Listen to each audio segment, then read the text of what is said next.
Hello, my name is David Newell. I'd like to present to you a book called The Smallpox War in Nuxalk Territory. This is a story of genocide in British Columbia. This is how British Columbia was conquered. In 1862, George Cary, the Attorney General of Vancouver Island, the Minister of Finance for James Douglas, and the M.LA for Victoria, went down to San Francisco to get smallpox and to release it on Victoria, to drive the First Nations from the northern tribes out of Victoria, to Bella Coola, to find a short way to the goldfields without having to look for permission to cross First Nations land, and to Haida Gwaii, to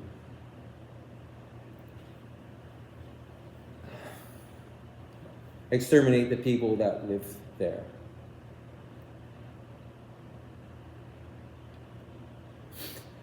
George Cary lived in Government House. Well, not the land that Government House is built on.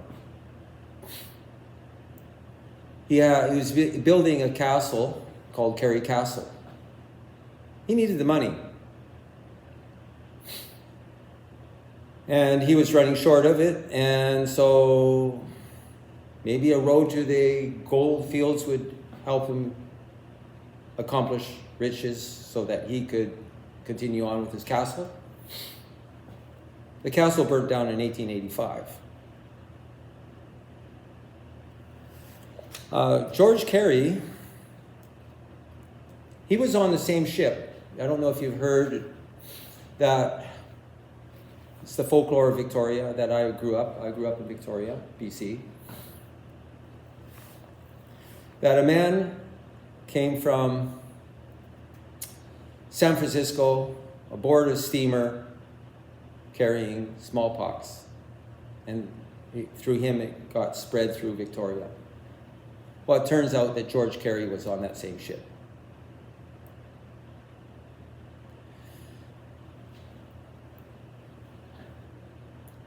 The man, he was probably, no doubt, from my mind, is that was hired to spread the disease, because we knew back in the 1800s how to spread smallpox through self-inoculation. Arm to arm, for example. You get the antibodies, you build up a immunity to the disease, and then walk through a community, and anybody who you breathe upon comes down with smallpox. A good 30% chance. You, 1% chance of dying.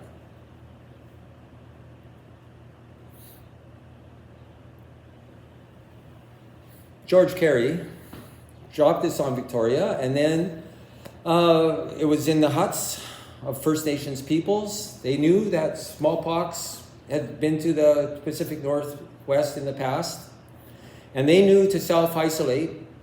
Well, the European settlers who were in Victoria, who wanted the First Nations from the north out of Victoria, certainly there were sympathizers, of course, but out came the guns, and the police of the time forced the First Nations out of Victoria and spread the disease amongst them by mixing them all up at gunpoint. And then they fled. One contingent went to Cariboo Bay, Haida Gwaii, on their way to Haida Gwaii, some Haida, about 100 of them Many of them died in Cariboo Bay.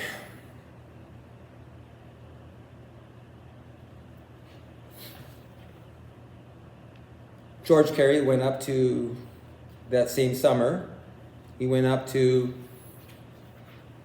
Bella Coola.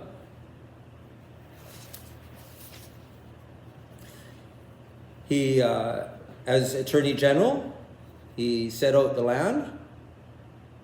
He claimed the land, made a land claim. And the next day, he put settlers on that land.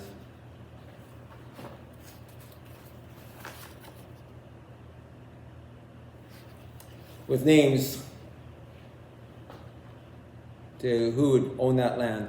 There were 2,000 people, First Nations people living there. He wrote on his claim the same day, he said, "There is no indigenous settlement on the land in question." There it is, his handwriting. Read Tom Swanky's book. It's a miracle, this book. He's taken 10 years to make this book. Every page is well documented with citations down below.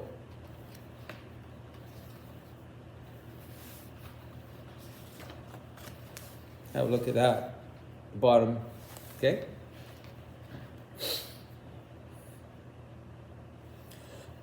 The next month,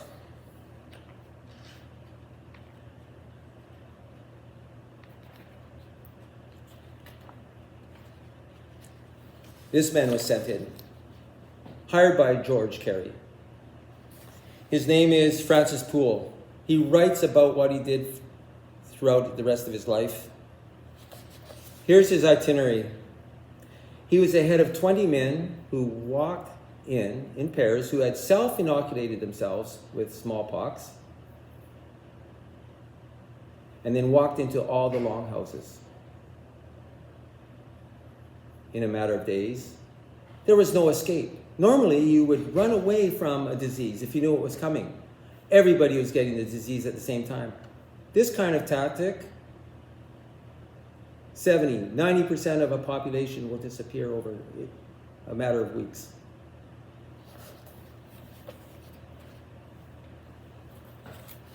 Francis Poole then went on to Haida Gwaii.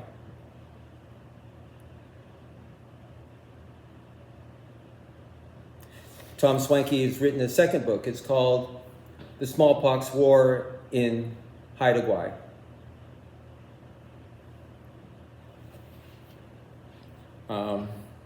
You can buy this book on Kindle for $28. It will change your understanding of British Columbia. This kind of thinking has to stop. Around the world, people are continuing this kind of activity, and we have to put our foot down. It's time. I would like you to perhaps watch a second video that I'll make, okay? Maybe in more detail, and I have another story that I'd like to talk to you about Bella Coola. It's just as sad. Thank you.